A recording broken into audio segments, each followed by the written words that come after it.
go back to your initial comments about inflation. Now, you've read this consolidated issues document that was reported on Saturday's paper. No. Metro. No, that's not correct. You haven't read that document?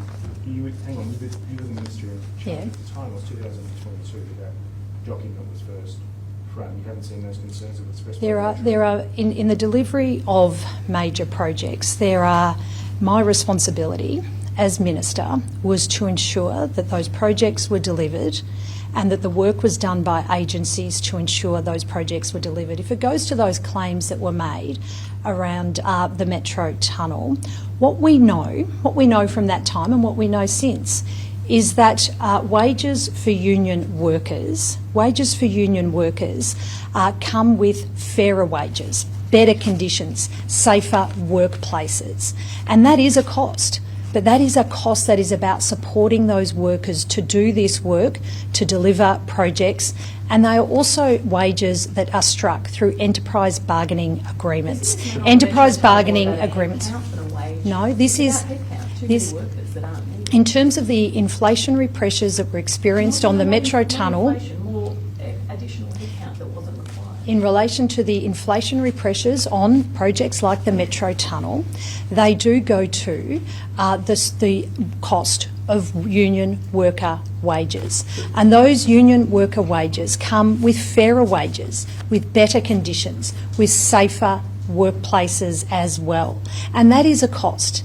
And that is a cost that is delivered through enterprise bargaining agreements that are struck between the private construction companies and the workforce, and those enterprise bargaining agreements are required to be properly made through the Fair Work Commission. We're not talking about fair wages for a fair day's work. We're talking about a shakedown, right? We're talking about a shakedown by corrupt union officials who say, right, we know there's not actually work for these people, but you've got to hire this guy here and you've got to hire this extra kid. By the way, my brother needs a job, and these people all come in and they get paid to actually do bugger all by the taxpayer. Now, this is corrupt behaviour.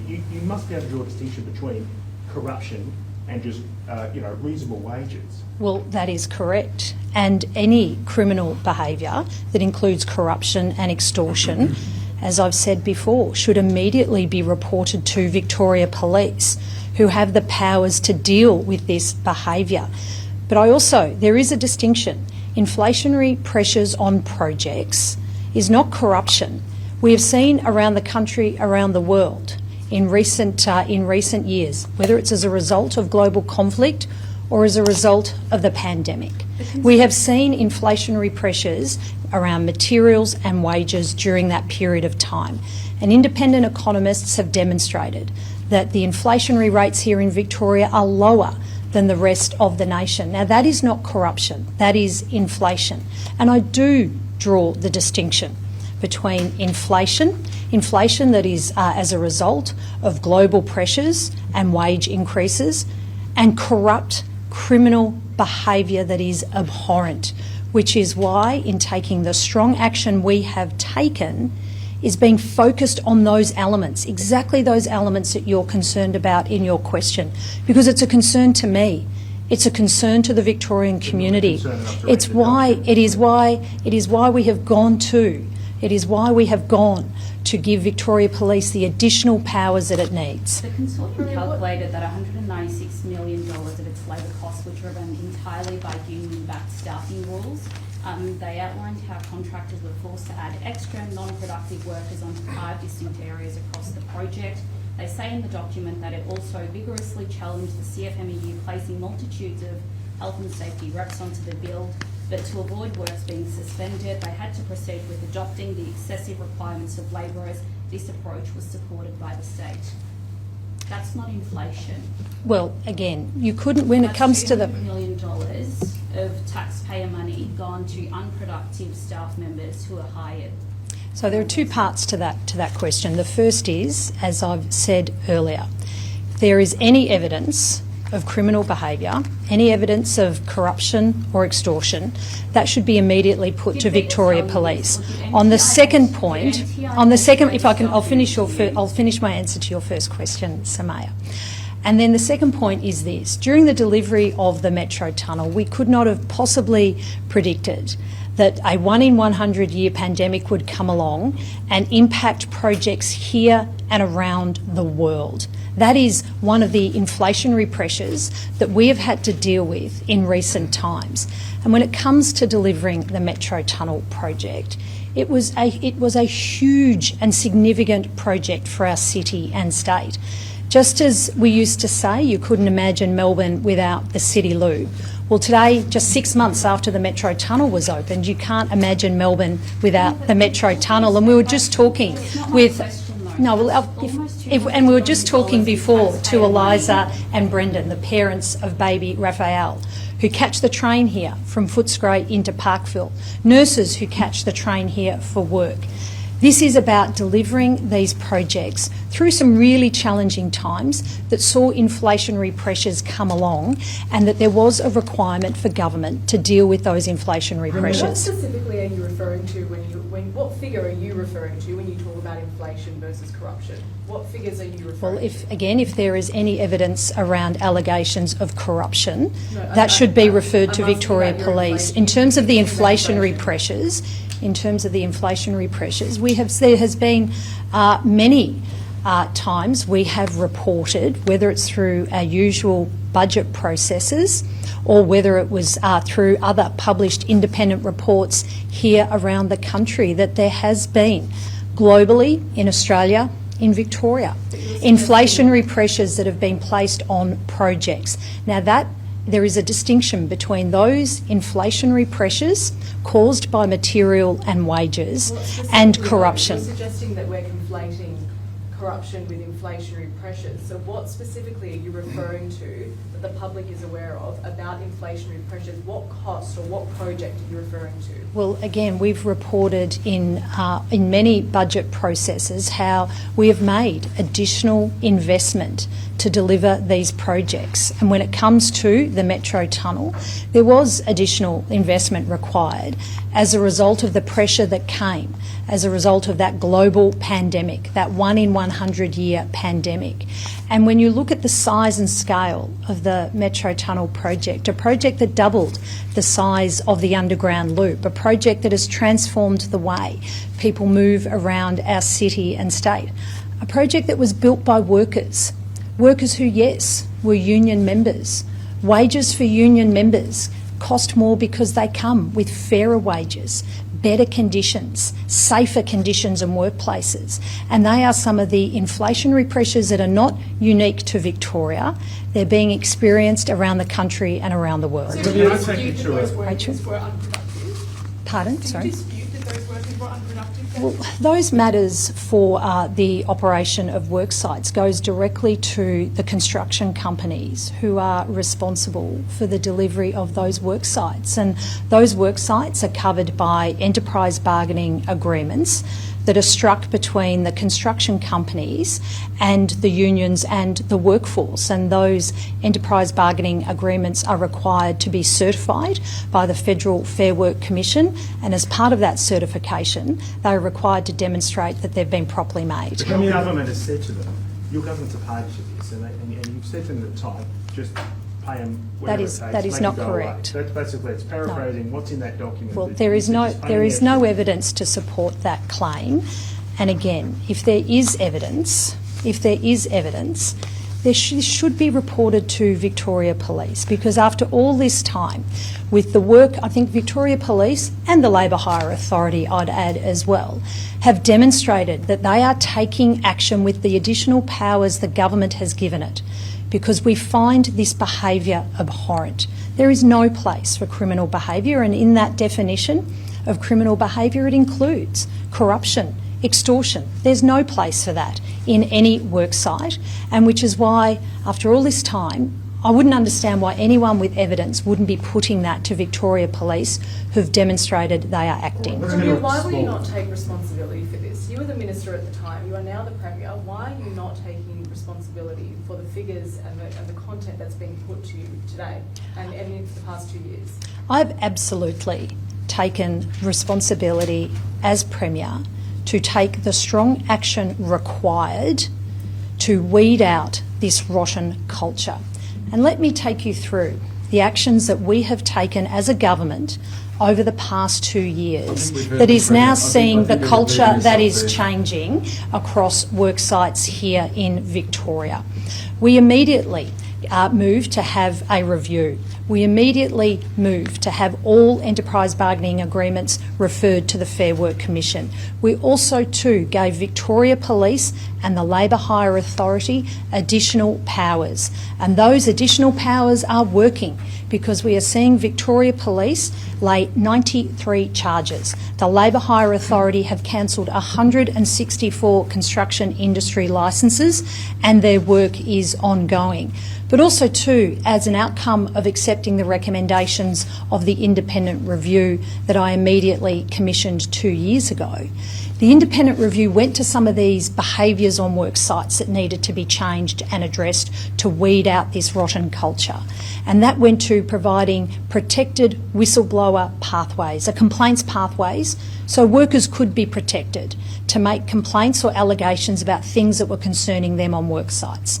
A requirement now on construction companies to be able to report into Victoria Police any allegations or concerns that are in place on the work sites that they are responsible for. And we are seeing how the culture is changing. But I accept, and we have seen this from yesterday, I accept that there continues to be allegations of criminal behaviour that is continuing, which is why, again, anyone with this information, anyone with evidence, anyone with an allegation to put, after all this time, this should be put to Victoria Police, who have the powers to get on, to lay the charges, to weed out this rotten culture as a result of the strong action our government has Premier, taken. last night, did you watch 60 Minutes? Yes.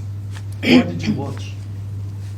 Well, it went to some important matters regarding the operation of safe workplaces in Victoria, and I am always focused on providing workers with safe and secure workplaces. It's why we are introducing, which is why we... You've answered my question. I'm just which is asking, why we are what was here the most- today What was the announcing... most concerning part of the revelations to you? My focus is always on supporting workers to have safe and secure workplaces. It's why we're here today, Sorry, talking I'm asking about about the most nurse-to-patient concerning ratios, revelations because last nurse-to-patient ratios deliver safer workplaces for nurses. More nurses on wards, providing support to one another, That's not my giving question, patients the care that they need. Also too, when That's it not my comes to the question, with delivery respect. and operation of safe construction workplaces here in Victoria, particularly when it comes to work sites that are related to the delivery of projects like the Metro Tunnel, like the Westgate Tunnel, the removal of level crossings, the North East Link. These are important projects now and to the future of our city and state. We need these projects. We've needed these projects. Many of them have been long talked about to be delivered.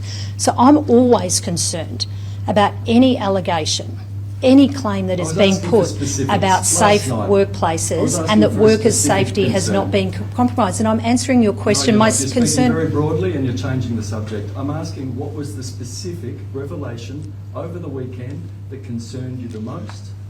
And you're speaking generally. What was the most specific revelation? My concern has always been about being focused on the workers, the tens of thousands of Victorian construction industry workers who deserve safe workplaces, who deserve fair wages, good conditions, safe workplaces. I'm not getting And an any answer there. I might behaviour ask- that... Premier, any I might ask a behaviour... separate question. I might No, ask I'm a going to separate finish. question. Any behaviour that compromises the safety of workers, any behaviour that goes to allegations of corruption and extortion that was reported on yesterday should be immediately referred to Victoria Police. And I don't understand why now, after all this time, that anyone who might hold this information, who might claim to have evidence about allegations of criminal behaviour, corruption or extortion, isn't immediately referring this to Victoria Police. Because Victoria Police have demonstrated that they can act, they do act, and as the independent investigative agency in this state with the powers to do so, we have seen them lay 93 charges. Given you watched it last night, what did Jeffrey Watson say about you? Well, when it comes to claims that have been made in the past by Jeffrey Watson, No, I'm asking Jeffrey specifically Watson... how he categorised you last night. and your behaviour in this. Do Jeffrey- you recall what he said? Jeffrey Watson. He said he sees no evidence of you acting responsibly. Is he wrong? He is wrong, and I have just taken you through in the answer to the previous question of the strong action I and my government has taken in the past 2 years. The past 2 years where we've given independent authorities like Victoria Police and the Labour Hire Authority additional powers that has seen 93 charges that are laid, 164 construction industry licences are cancelled, an independent review that was immediately commissioned and is being implemented, and that implementation has seen whistleblower protections put in place, and also too the construction companies being required to report allegations. And I am repeating this for you, Paul, because your questions, no, well it does, because some of your questions, go to these matters that I do feel the need to repeat these answers. Robert Redlick last night, do you remember what he said about you? I'm sure you can remind me, Paul. You don't recall? I'm sure you can remind me. He said, under your watch, corruption is continuing to fester. He said it's shameful. When you're watching that, do you not think I need to act and do more than just handball it to police, but to give it to a Royal Commission that can deliver findings and recommendations? Police can't do that. No, well, that is incorrect. Victoria Police are an independent investigative agency with coercive powers. What to do to fix the system. That is incorrect. Victoria Police are an independent investigative agencies with the powers they need to deal with criminal behaviour that includes corruption and extortion. And in terms of government how to fix the system, that's what a Royal Commission could do. And in terms of your question around a Royal Commission, I will go back and repeat the answer I gave earlier to this question. We are taking immediate action. Calls for a Royal Commission is a call for delayed action, not immediate action. Delayed action. It would not see the immediate action being taken by Victoria Police or the Labour Hire Authority. It would not see the culture changing. It would see delayed action. And also too, we've seen that we've already had a Royal Commission here in recent years and it hasn't changed the culture. Well, what I'm focused on, because I have absolutely no tolerance for this criminal behaviour, is taking both the immediate action that is necessary, and that action, whether it's through Victoria Police or the Labour Hire Authority, that is now working to change the culture. And in addition to that, we are legislating to give IBAC the powers it needs, expanding the definition of corruption, giving IBAC the follow the money powers it needs, and making those powers retrospective. The retrospectivity element of these powers is critically important because it demonstrates that nothing is off limits, and my government is determined to get to the bottom of this rotten culture, to weed out the bad actors now, and to support the independent agencies to do their work.